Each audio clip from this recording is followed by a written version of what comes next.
looking for off in the cup with a dime piece if you're looking for cause we heat up the streets, yeah, we cooking, man, yeah, we cooking, man. All right. Working the wrist, yeah, we cooking, man, yeah, we cooking, man. Hey, I try to tell them, yeah, I try to tell them. You're tuned into yet another episode of Goldmine Mondays. I am your host, Billie Slum, aka the Slum Child. The legendary DJ Soul on deck. Say what's up to the people. What's going on, people? Yeah. DJ Soul. Right. And my man of the hour, my guest, none other than Leo Azir in the building, man. Thank you for coming through. I appreciate you having me. Yeah, man. So let's get right into it, man. I've been hearing a lot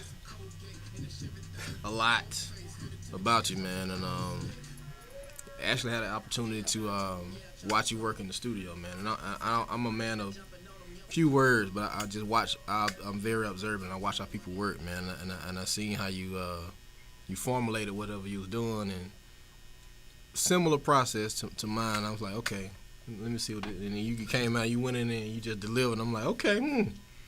Okay, so it was a no-brainer. I mean, I gotta get this man up here, man. I know we had spoke about it before, but watching you, in action, I said, man, you know what? I gotta get my man up here, man. So definitely glad we made this happen. Timing is everything. You got a new single? Yeah, new single out right now for the police. Yeah, man. Taking the page from the NWA page. Yeah, man. So it's kind of obvious. It's no science behind it, so I mean, but I'll let you give your own interpretation of. Oh yeah, well, naturally, just everything that's going on in the world right now. You know what I'm saying, with the police shootings and the NFL protests and stuff. Right. I just felt like I wanted to just kind of speak on it, so that's kind of like my take on it. And hopefully we'll play it a little later. So yeah, man, we'll play it, man. But I want to get into your backstory because we was talking before the camera started rolling. And I was saying like I've been hearing about you.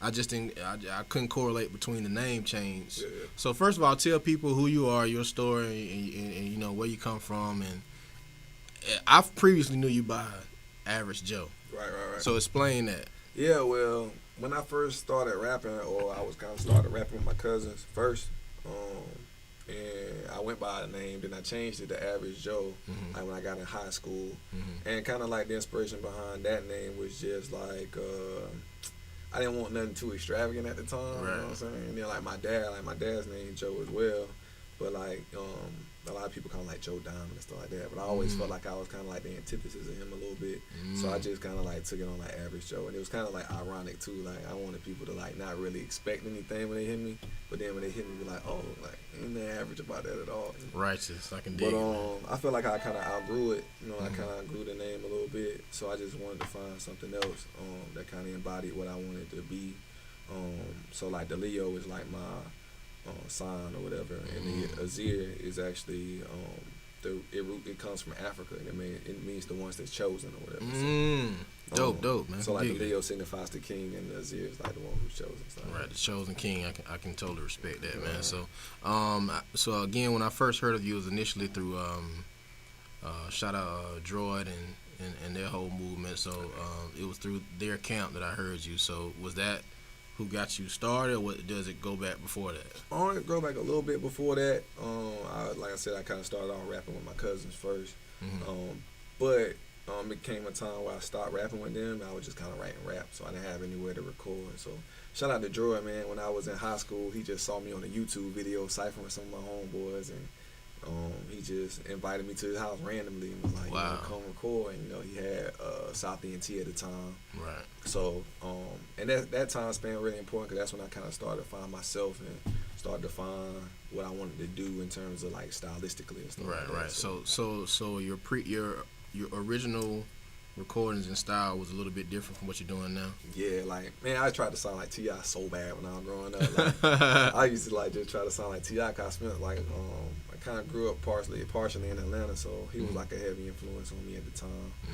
But when I just not a bad influence to have, man. Yeah, shout out to Tip. When I started kind of like rapping, like the time I didn't have anywhere to record, that's when I kind of got more into what you kind of hear now, like more like Nas and Jay and stuff like that. So dope. So I guess that would trickle over into my next question. Your influences. So you named Tip, you named Nas and Jay. Who was that MC that you heard before you became into what you're doing now to say, you know what, this is what I want to do? Who was that one that sparked that thought for you? Was it Tip?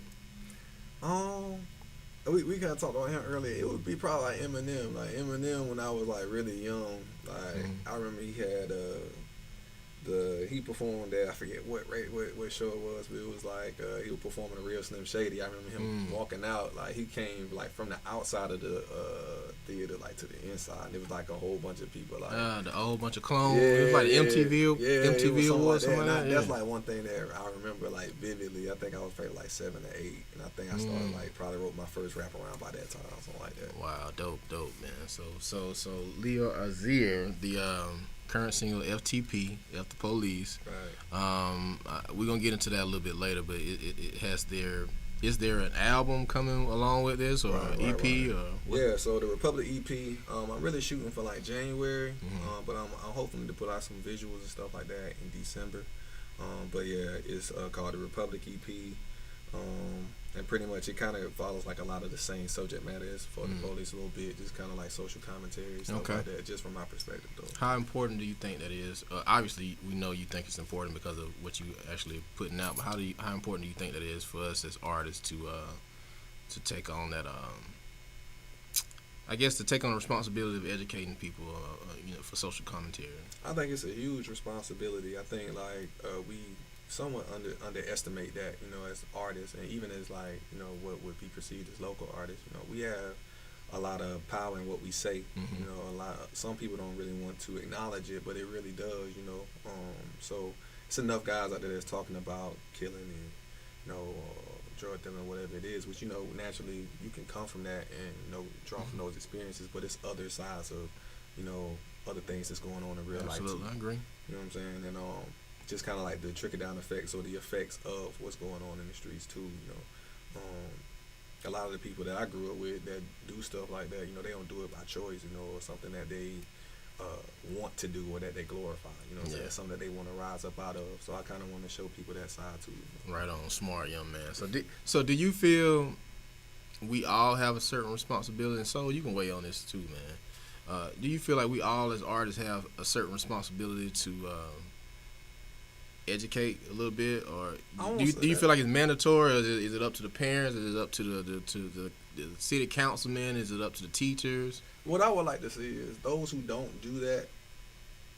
I want it to be understood like that. This, like, if they understand that this is entertainment, you know what I'm saying? Like, I think that they want to portray it like this is something like real life, or that you need to follow as well. And like, if you do, a certain type of rap or brand or style of rap to do that, but understand that it does affect people detrimentally. And to the point where you say, okay, naturally, no one has to tell us when we go to the movies and see a Sylvester Stallone movie that you ain't supposed to run out and start killing people, Right. But I think like rappers should do the same thing. Like, if you know that this is harmful to your community, if they take it literally, let them know that you don't mean it literally, because you're not doing those things. So okay, that brings up another question. If, like you said, if you see Stallone in what's the movie he had with all the guys in it?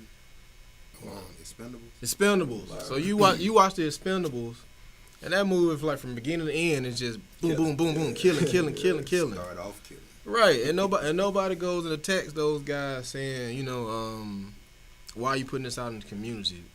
But for rappers, do you feel it's because we have so much influence, so much impact that they attack us? I think that's what it is. I always kind of looked at hip hop as like the next wave of like, where you had like activists like Martin and Malcolm, and then you may have like the Black Panthers and stuff like that. You had Kool Herc, who started hip hop in '74, and then I think that kind of took.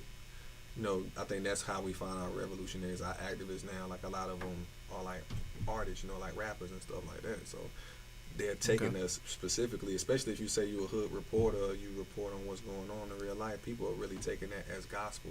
You know what I'm saying? So it's like you have to kind of think about what you're saying, because somebody's listening to that and taking it to heart. I agree. You about to say something, so? I really feel like, true enough, hip hop has a big influence on our youth for one, but I think the reason because of that is us as black men are being fathers like we need to. Like, I think our youth growing up looking for a certain guy, that's looking for somebody to really take them under their wing and a lot of times we don't do that as a whole. I'm not saying all black men, but as a whole, a lot of us, we out doing this, and we got young men at home watching, T.I. or listening to what an artist is saying and saying, oh, I want to do that same thing. Which me growing up, my dad was there, so it was like, it was completely entertainment. Trick Daddy was my favorite artist. You know what I'm saying? Yeah. So I ain't did half of the stuff Trick Daddy talked about. Yeah, man. Trick your favorite artist. He talking about some stuff, man. I ain't did none of that stuff that man talked about. I can dig it. So he said his favorite MC is Trick. Who's your favorite MC, man? As of right now, or just I tell you what. Let's do your 2017 favorite as of right now. What's in your playlist right now, man? Oh man, some of everything. Like, well, anybody who know me will tell you I'm a Kendrick Lamar guy. You know what I'm saying? So I listen to Kendrick a lot. Other than that, like, I'm listening to a lot of Anderson .Paak recently. Dope. Kendrick. I mean, not I already said Kendrick, but Big Crit. His new album came out. So Definitely dope, man. Yeah. I'm a Crit fan. What am I listening to right now? Mick Jenkins. I don't know if you're really familiar with him. Nah, man, you put me on. Mick Jenkins, he's dope. Just a lot. I listen to a lot of different music. Sometimes I don't even really be listening to hip hop a lot. Like I may be listening to like some R&B or something like that. Some soul, neo soul, something like that. Okay. So with all these influences, is that something that we can expect from the new project or more? What's the vibe? It's a little something of everything. I won't say like none of the songs sound the same. So yeah. I'm kind of like just kind of experimenting with different sounds. Start that. So definitely you'll hear a lot of like neo soul influence stuff. Okay. Stuff like that. All right. So let's take it back. You said you gave me your current playlist. From an overall standpoint, who is Leo's top 5 if you can narrow it down? So Jay got to be number 1 for me. Like, Tell me why. Growing up, man, he was just so cool, man. Like it was, and then like he not only was he like the early Jay, like Reasonable Doubt Jay, In My Lifetime, stuff like that. Like, he was real. I felt like he did talk about street stuff. Like a lot of people who you say like a lot of people just write him off and say he just talk about money and cars and stuff like that. But he does give you a different perspective too. You know what I'm saying? He does give you like the good and the bad of full what spectrum, it is, Yeah. So that's kind of like what I gravitated because he came off so honest in his music and stuff. All right, like so Jay, who's next? Nas, you know what I'm saying? Naturally, Nas, just because he just a genius, man. Everything that Nas does, like from like I think we talked about this in the studio, like man. the Lost Tapes, man. Yeah, man. Yeah, it's crazy. So Nas most definitely would be number 2 for me. Okay. 3.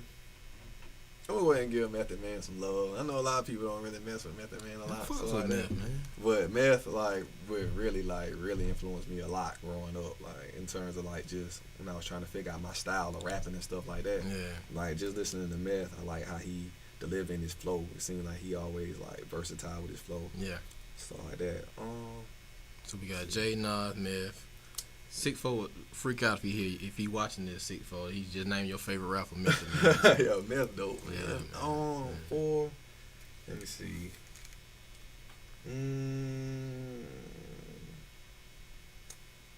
I'll probably have to go like Pharaoh Munch. I don't really know if y'all really familiar. Yeah, I know Pharaoh. Yeah, Pharaoh. Yeah, Pharaoh influenced me a lot too, just with his rhyme style and stuff like that. And 500, 3,000 probably. Yeah, like. You got a solid lineup, man. Yeah, Dre. So even by you saying Pharaoh Munch, that means you went back and did your research. Oh yeah, most definitely. So, yeah, man. Yeah, I can tell you're a student of the game, man. Yeah, most I can definitely. dig it, man. So what about Pharaoh Munch that draws you to him? When I first heard him, I just never heard anything like him before. I had heard him do like an acapella freestyle, like at SOBs in New York or something like that. And it's just how he is able to like rhyme, and then his flow is just like he could go from like a rapid flow to like a melodic flow at the same time, but never break his pattern or nothing like that. Yeah.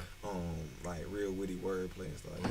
I'm kind of drawing stuff like that. I can dig it, man. So how important do you think in today's climate of music, we all kind of know what's popular right now, which I listen to everything, so I'm not gonna say I knock what's popping now, but I do think there's a balance that needs to be had. It should be a healthy balance, which we really don't see today's mainstream, man. But how important do you think lyricism is in 2017, man? I think it's always gonna be important to a point. You know, I think I think the lyrical artists have to do more of their work in terms of establishing a fan base, because it's a fan base for it, but you know, you can't depend on the machine to go out and find it for you. Like, you have to go out and find it yourself. And I think that's the reason why a lot of lyrical artists don't necessarily get to that level, because a lot of us, you know, will look at it like, man, I'm talented, I'm better than, you know, other dude or whatever. But you know, a lot of them don't necessarily put that work in for that fact, because they think the talent's gonna take them above everyone anyway. I do listen to like some of the stuff too, like nowadays, stuff like that. I understand like it does need to be a balance, but I still feel like it's important, you know, to be sharp with your pen, just for. I feel like it's always gonna be a place for it. You know what I mean? Like whether it's like on a mainstream level or underground level. So you said you started out kind of ciphering with your homies. So I know you come. Well, this is my assumption. You come from a battle standpoint. Yeah, absolutely. So my thing, like, and a lot of people will ask me, "Hey, Slum, have you heard such and such on the Smack or URLs?" Yeah. Is that a URL? Yeah. I'll listen to it sometime. Now I like watching the Team Backpack. Right. Now the battle rapping, that's cool. I'm not as into it as I probably could be. I'm sure I can do a lot more researching and get hip to it a little bit more. But there's been this conversation that was had, you know, amongst some people, and I was in the conversation. I won't say nobody's name. I ain't gonna blow nobody's spot. But people feel like battle rappers don't know how to make records. In a lot of instances, that's true. And like, I was in the battle rap a lot, like when I was younger, like probably like my mid-teens and stuff like that. But like, I think that like a lot of those guys are dope. Like, don't get me wrong, like a lot of them are dope. But I think what gets missed with lyricists a lot too is like, also being a lyricist is being able to write songs too. Like, you know, like that's a part of it. And that's the point I was trying to get to. Yeah. So like, I think if you look at yourself as a lyricist, but you can't really write like songs or don't know song format or can't come up with a bridge or refrain or nothing like that. Like, I think like a part of your pen is kind of lacking still, because that's a part of it too. You know. So a perfect example of, you know, again, weigh in if you got anything to say, man. A perfect example of all around person who's come from that battle rap realm would be Meek Mill for me. I'm not the hugest Meek Mill fan, and I hope he gets through whatever the situation he's going through now. So man, hold your head, Meek, his people, anybody who may be watching, we don't know. Right. We put it in the atmosphere. They may be watching, but he comes from that battle rap realm, and he got on and started making hit records. Why do you think a lot of lyricists can't transcend? Are they focused too much on the bars and the metaphors, or? I think, you know, that's kind of like where I came from too. Like how you were saying, like when Drill found me, like that's all I was doing was like just ciphering and just, you know, writing verses and stuff like that. Cause I didn't Don't get me wrong now, that's a part of the culture, and that's definitely part of the reason I brought you up here. We're gonna get into that later, because we're gonna hear the man go in, and that's what he does. But at the same time, you know how to make a song. Right. And being around, like, you know, shout out to Droid and Tastic, and I think he go by Sean Clark now, but like, you know, being around them showed me like the importance of just being able to make songs too, you know, because they hella performers too, not in you can go, I mean, you can go and just spit a lot of bars and stuff like that, like Cannabis or something like that, but then at the same time, you can't really connect when you it's a lot of, you know, perfect example, man. A lot of balls and stuff coming and stuff like that. So I think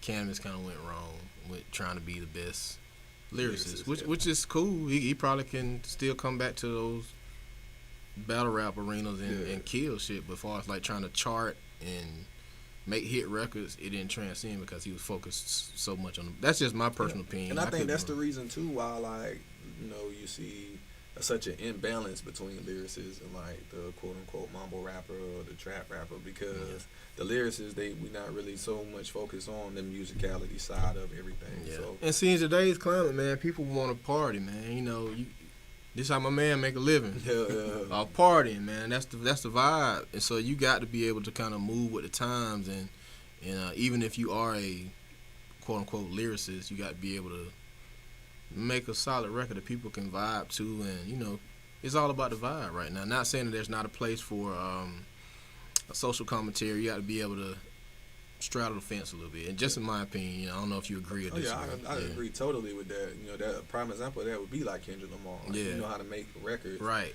You know, and he's still snapping, and people in the party and saying, "Be humble." Yeah, you still, know, but he's still rapping. He still has lyrics. And like I was telling you about your single, like it's a good example of that. Like, you know, right on. Appreciate it. You know what I'm saying? Like you still rapping on it. It's not like you're compromising yourself in any way. You're just doing something different stylistically. I always want to do things my way, man. I always been that type of person, man. But I like, as far as the lyrics and the soul quote unquote mumble rapper, is that mumble rapper know he's like kind of dependent on that beat or whatever, and the lyricists feel like, I don't need no beat. See, that's another thing too, man. That's what get lost in between the two. You know what I'm saying? That's another thing. You gotta, the first thing, like me as a DJ, first thing I hear is the beat. To be honest with you, I hear the word second. You know what I'm saying? Yeah. So, and some people, you know, like love lyrics, they gonna hear the lyrics first, hear the beat second, but you gotta do both. Like you gotta do both, man.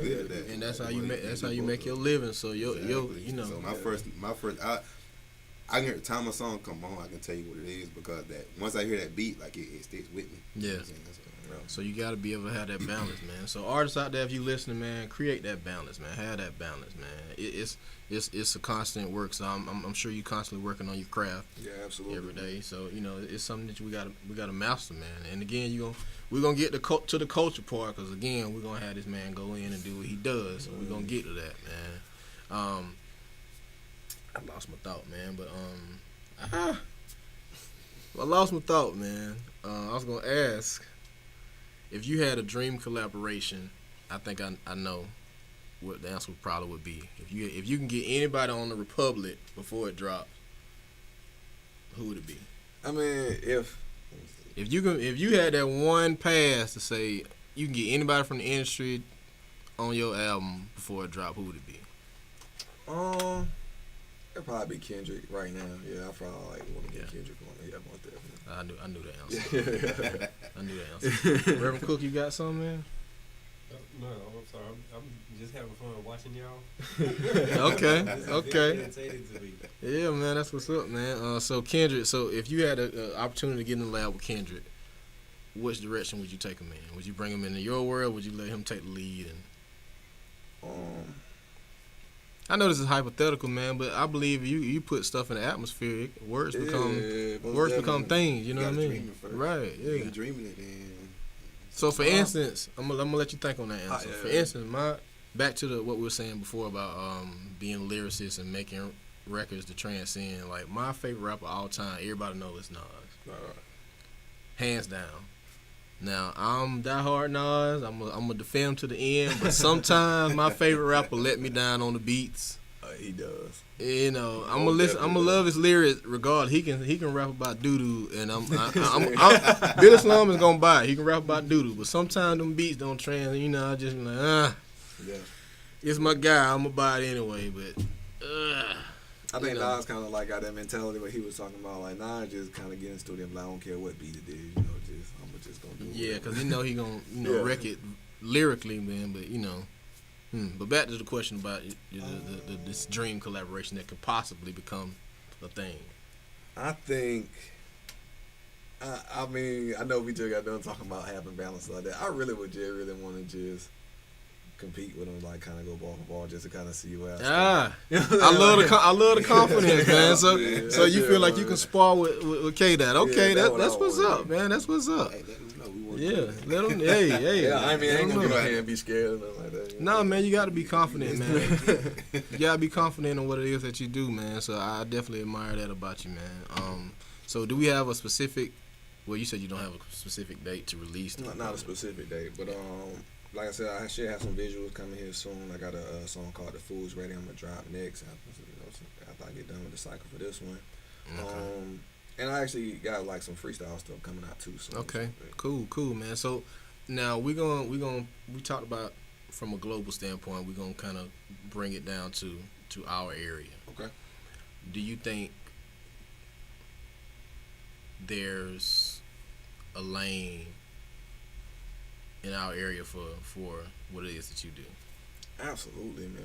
And it's so crazy. Like, the reason why I haven't put out a tape yet is because I always kind of doubted that. Like, I don't really know if people gonna be receptive. So I always, kind of just put out material here and there, stuff like that. Like, when I was in high school, I pretty much had a whole mixtape done. It was called Due Process. And pretty much I didn't put it out as a tape. I just released all the songs like one at a time or something like that. And but just recently, since I decided to go ahead and start the production for the Republic and stuff like that, like the feedback I've been getting is crazy. Like nothing I ever really expected. Just from I didn't really realize how many people were watching me. If that makes sense. Yeah. But I definitely feel like it's a lane for it. I feel like it's like the best time to be a rapper and making right now. As far as when I first, from the time I started rapping, I think this is like the best climbing I ever seen because everybody kind of showing love. Everybody, you have outlets like this, with Monte, and you got great rappers too, like you, Black Male, James Anderson. We were just talking about him. Appreciate the shout out, man. Salute those guys as well. Goody, you know what I'm saying? Like it's just a lot of talented guys, and it's so crazy. Like I realize how talented making is, just from I perform a lot in Atlanta now. Man, like Macon's talent pool is like way higher than Atlanta's. Like so much so that like I kind of wish I was at Mixtape Mondays sometime when I be up there. Like it just seems like some of the people up there, like everybody sound the same, everybody doing the same flows and cadences and stuff. But yeah, I think it's definitely a lane. I think it's just a matter, just like I said earlier, finding those people who are looking for that. So, are you the Republic? Is it strictly independent or strictly independent? Like I'm just kind of doing my own thing right now. It's just really me. So yeah, it's just independent. So if anybody out there in the atmosphere, once you hear what this man does in a few minutes, if anybody want to link up with him and do business. Well, yeah, features all day. Whatever. Yeah, man.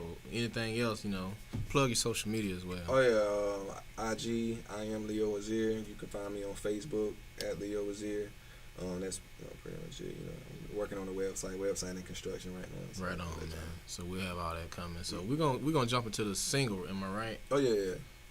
Single "Fuck the Police." Y'all can get that on SoundCloud. It's available for download on there. And I should have it on all streaming sites like within the next week or so. Yeah, we don't want to do anything to scare your children. That's the last thing we want to do. We don't want to scare anybody.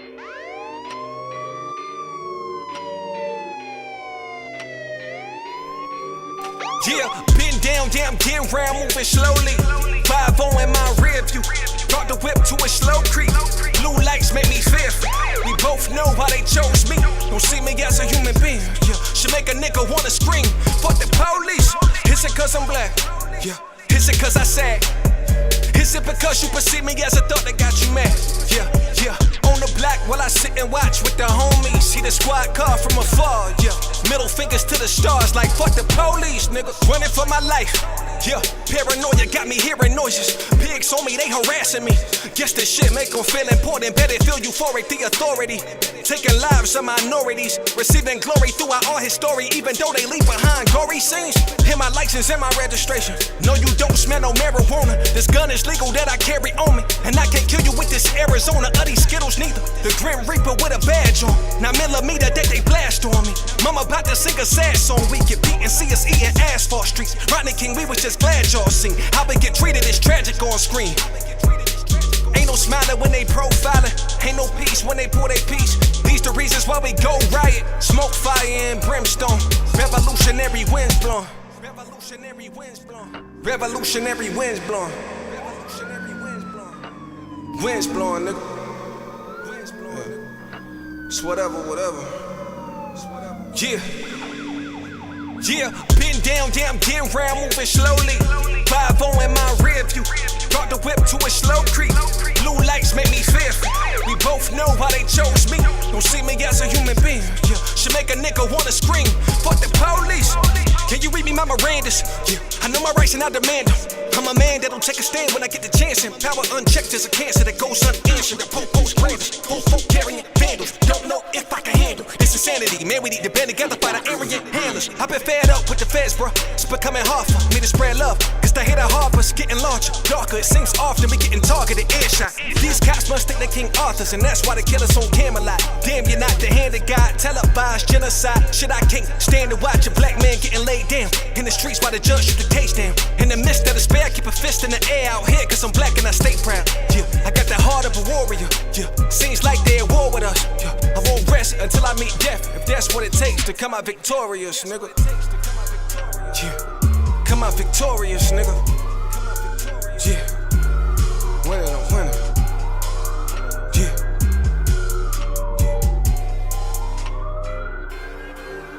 Yeah, been down, damn, getting round, moving slowly. 5-0 in my rear view. Brought the whip to a slow creep. Blue lights make me fearful. We both know why they chose me. Don't see me as a human being. Yeah, should make a nigga wanna scream. Fuck the police. Is it cause I'm black? Yeah. Is it cause I sag? Is it because you perceive me as a thought that got you mad? Yeah, yeah. On the block while I sit and watch with the homies. See the squad car from afar. Yeah, middle fingers to the stars like fuck the police, nigga. Yeah, fuck the police, nigga. Fuck the police. There you have it. I'm playing when I go to wood. Right on. There you have it, man. Leo Azir, fuck the police, man. We are, it's really no science behind the, why behind the song, man. I mean, it is what it is. So I mean, what's your take on the current situations that we've been seeing, man, that inspired that song? And what you think it's gonna take for us to see a decline in that? So way into, man. Man, I think awareness is great. I just don't, especially like with the protests in the NFL and stuff like that on Sunday.